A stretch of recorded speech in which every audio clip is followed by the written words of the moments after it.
Good evening, Council. Barry Levinson.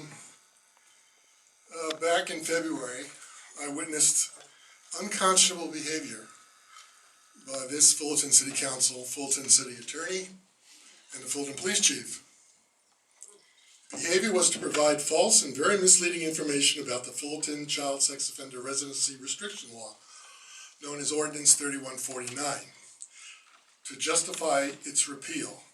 This false narrative, led by City Attorney James Touchstone, demonstrated a lack of character by him and all who played along with this charade.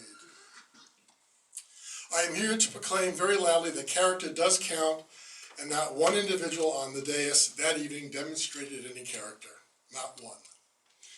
Whether you happen to agree with their votes or not, it is never good for the public to have elected and appointed officials who mislead, misinform, and sometimes out-and-out lie to us. Diane Hickey, Joe Impriano, and myself clearly documented on the record here in this chamber the erroneous information City Attorney James Touchstone spelled out as part of an official presentation to Council recommending the repeal of Ordinance 3149.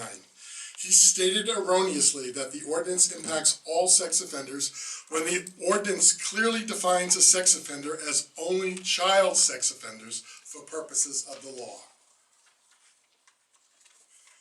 After we proved that Mr. Touchstone provided false information to the Council in support of his recommendation to repeal Ordinance 3149, every single council member ignored that fact and voted to repeal the ordinance anyway.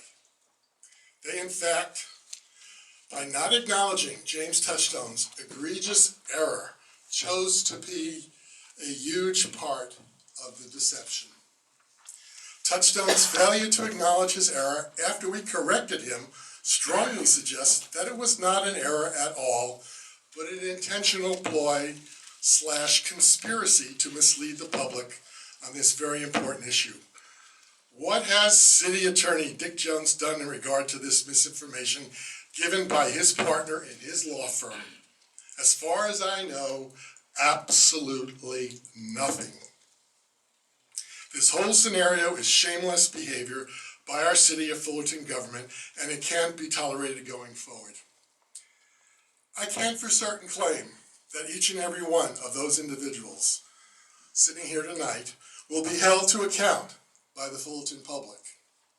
But what I can say is that God will in fact judge them for their ethical and moral failings as our elected and appointed Fullerton officials. Thank you.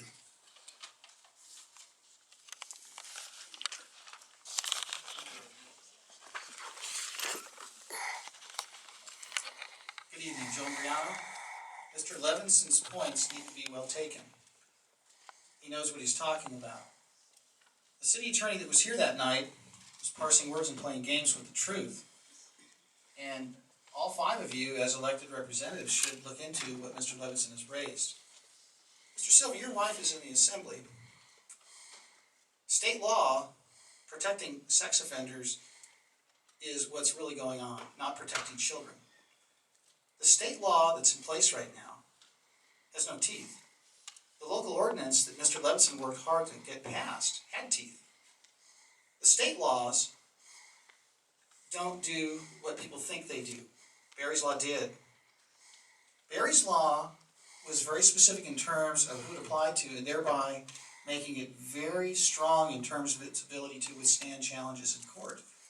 It had never been challenged in court, and you caved like a bad hand at a blackjack table. Listen.